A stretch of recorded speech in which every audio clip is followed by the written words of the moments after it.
Wrath of Angels. Chapter 6, Scene 5. Capture and Aftermath. Aboard the Wrath of Angels, Great Hall of Bones and Strategium. 9 months, 4 days after extraction from Caridon. Month 7, year 261. The 41st millennium. The brazier swallowed the last of him.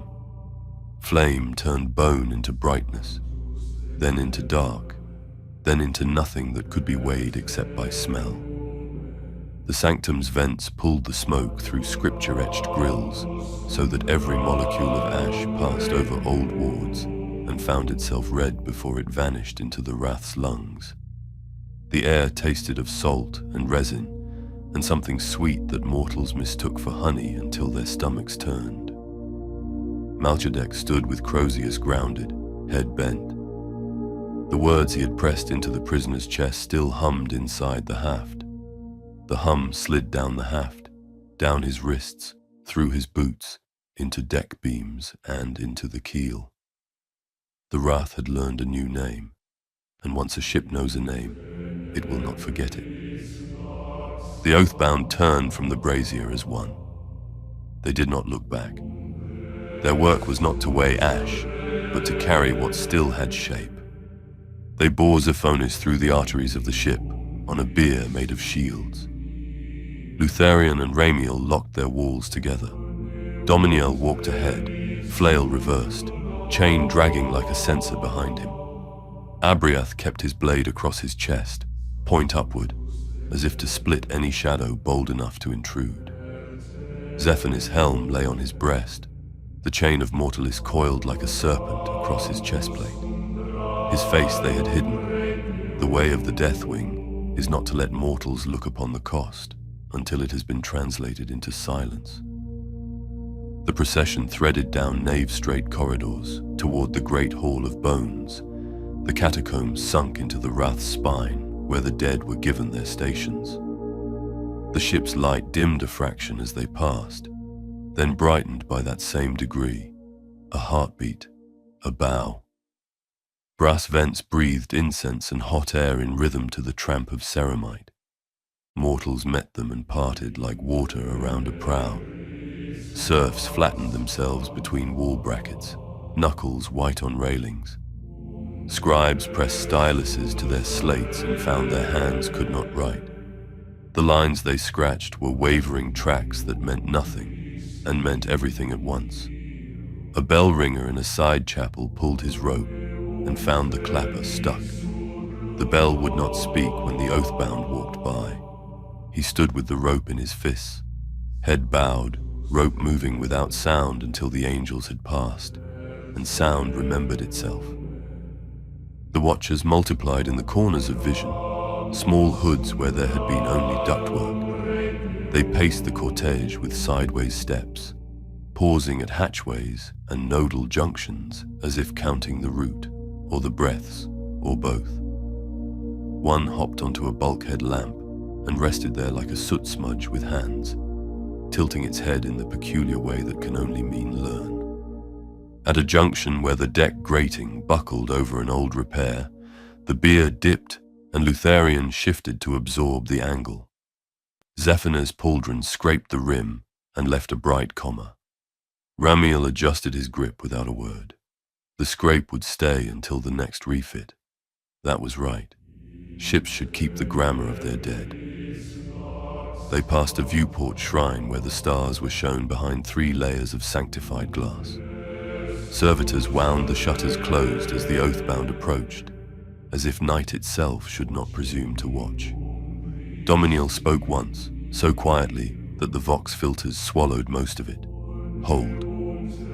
The line paused while he reached to retie the coil of Mortalis, so the chain would not drag and pick up oil or ash. Small things mattered in grief. They were the rails that kept the wheels from breaking. They walked on. The Great Hall of Bones was not named for decoration, but for architecture. Thousands of helms lined the walls in tier upon tier, each nested in its own niche, each with a brass plaque beneath whose letters had been rubbed by generations of passing gauntlets. Between the tiers, The stone was scored with knife scratches, oaths carved by serfs when no one watched, prayers written by men who did not know any other alphabet than the one pain taught them. A green glow seeped from unseen channels. Incense coils hung like lianas from the roof. The air had the dense, sweet metallic weight of iron, tallow, and old wax. Dominiel set the flail head of Mortalis against the steps before the shrine dais. The sound rang once and went on ringing, climbing the bones in the walls like a question, and coming back as its own answer. The lamps wavered, then steadied with a stubbornness that made them seem loyal. The knights raised the bier.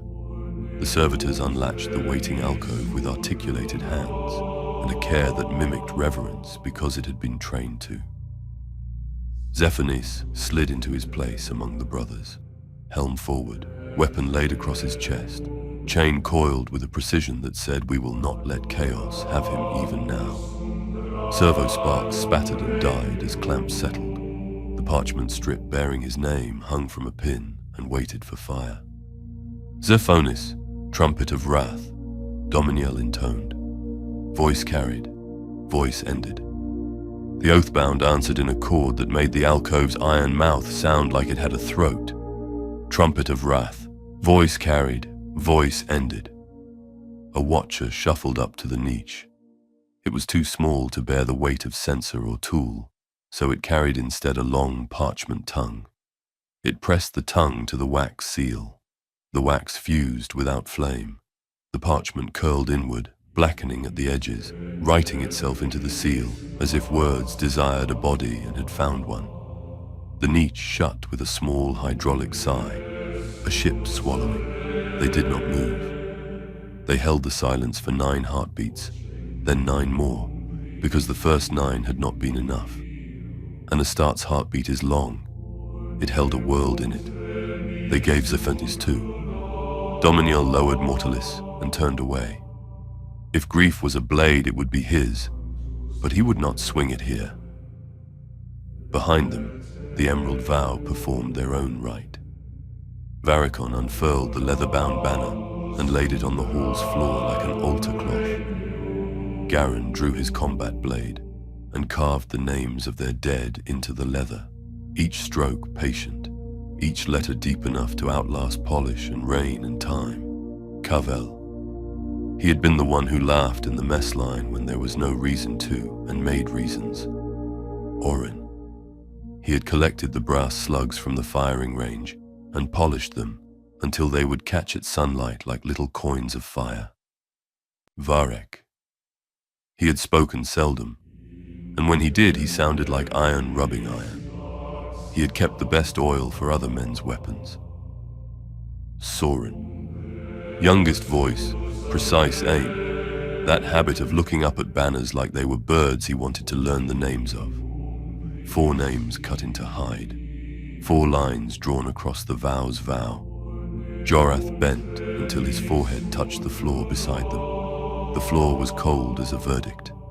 His breath stuttered once. Garen set his gauntlet on the younger's helm until the tremor steadied. Ephraim leaned on his rifle and prayed in a low rasp that vaulted and cracked and dropped and rose again, words descending into a rhythm that had more in common with breathing than with speech. When his prayer finally failed, he kept the rhythm and let it be enough. Torvain stood at the edge of the banner, knuckles scabbed where recoil had punished him for stubbornness. He did not speak. He lifted one boot and pressed the tread into the leather near Sorin's name. One print, one mark, one reminder that walking forward is also a right.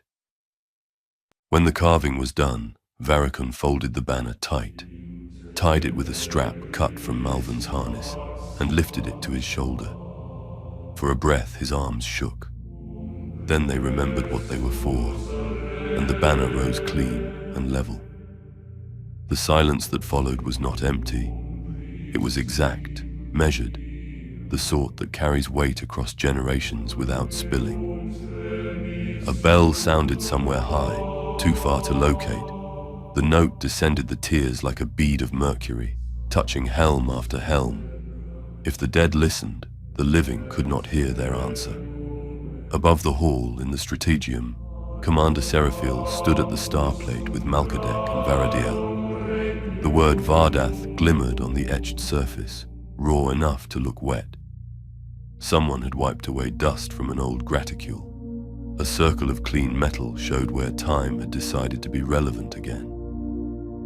Malchadek's Crozius hummed faint, a cat purring at a man who refused to sit.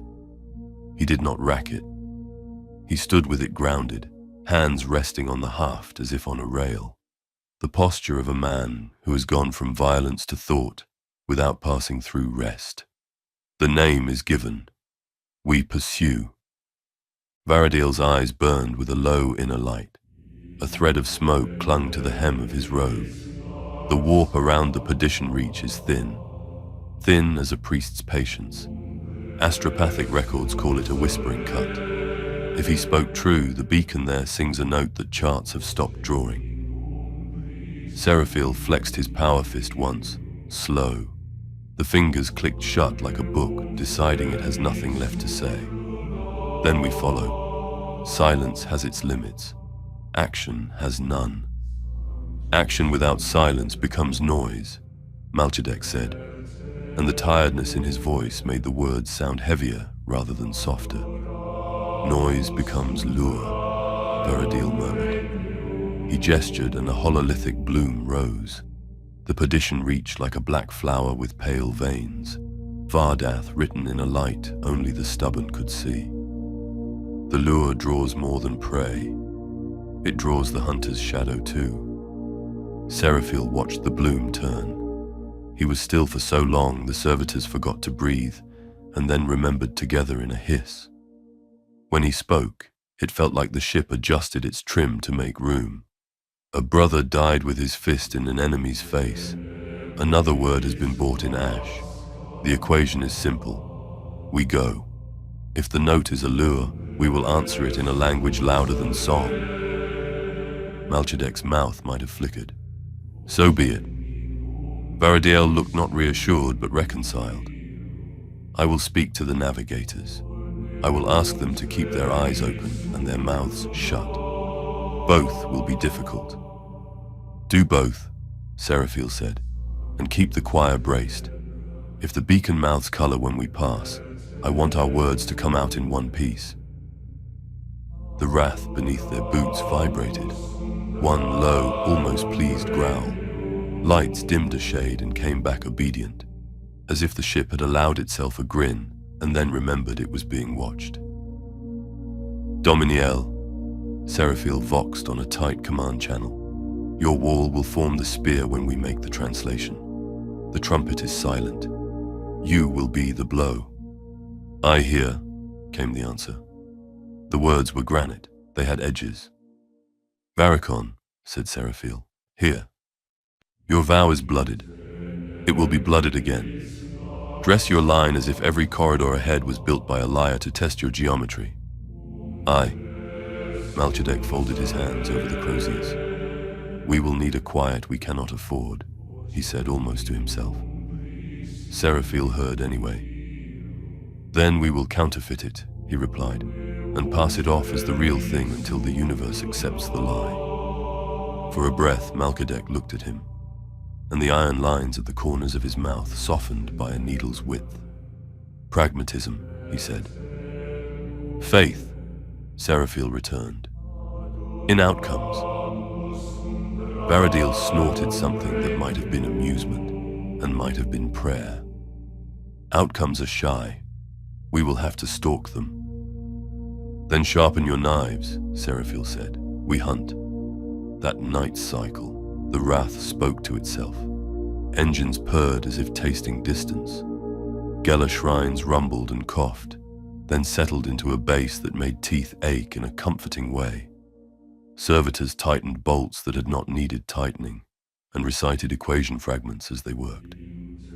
Candles in the lower cathedra guttered as if in a draught, though no one felt a breeze. Vox lines crackled with low mutterings, litany fragments colliding, static forming almost words. Vard, Ath, Ad. If a man chose to hear a name in it, he would not be contradicted by any instrument. In their cells, the Emerald Vow dreamed of corridors that went on forever and ended in banners they could not read. In his rack, Jorath dreamed he was carving letters into leather with a knife too blunt to mark. When he woke, there was blood in his glove from a palm he had cut on his own ring seal. Garen sat awake with his bolter stripped in his lap, reassembling it by touch, not because it needed it, but because his hands did. Ephraim slept sitting up, the bandage over his thigh knife wound, binding a prayer into flesh. Sometimes his lips moved, and sometimes they did not, and neither meant what sleep usually means. In the Hall of Bones, Zephanis' parchment curled into ash, leaving behind a stain shaped like a trumpet's mouth. A watcher walked alone through the spine corridor.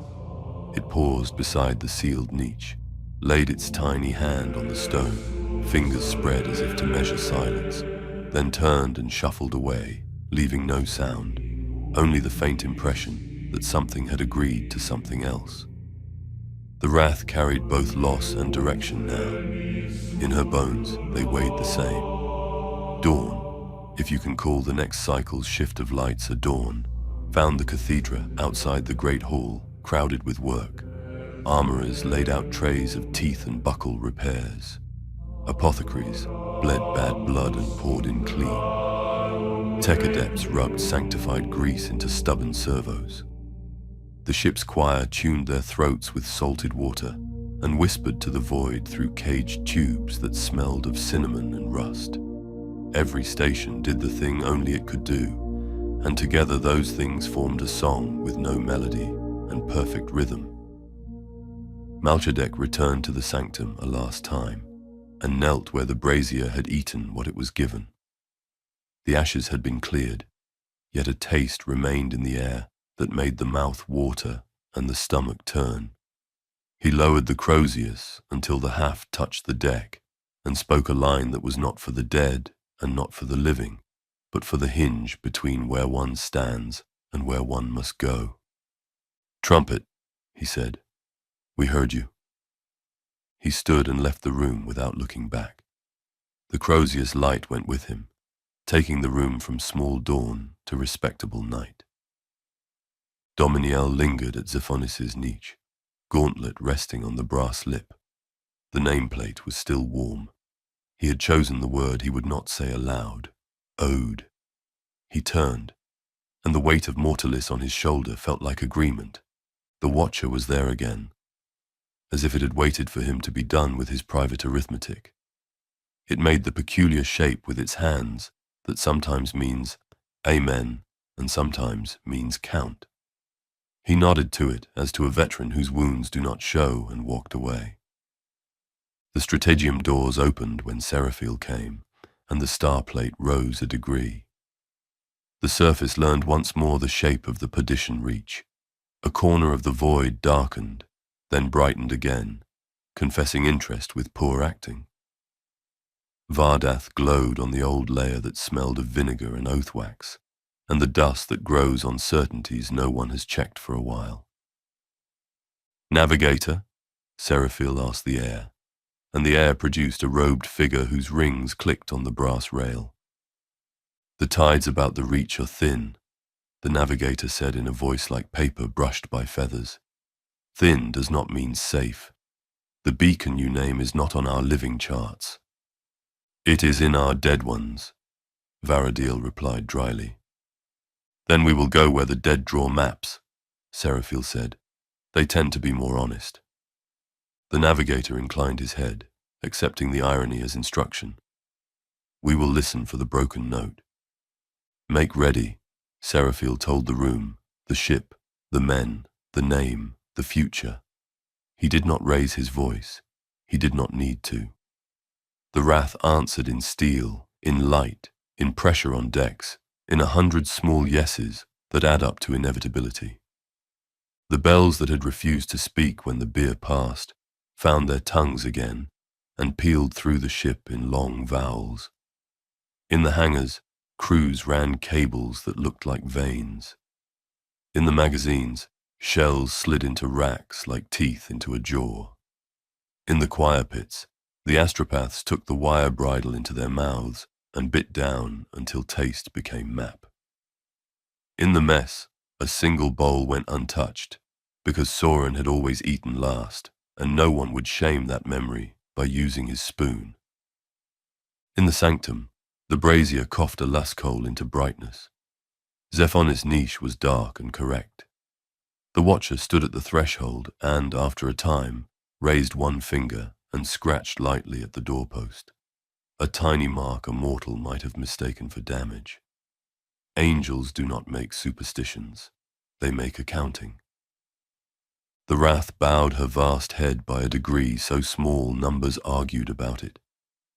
The hull creaked like an old warrior testing his back, then settled with a predator's patience. Somewhere far aft, an engine priest laughed once. He had found a gear that had not fit its mate in 100 years, and somehow now it did. Above all this, the word burned on the plate like a coal that did not consume itself, Vardath. This has been Wrath of Angels, Chapter 6, Scene 5, Capture and Aftermath. Chapter 7, Scene 1 follows.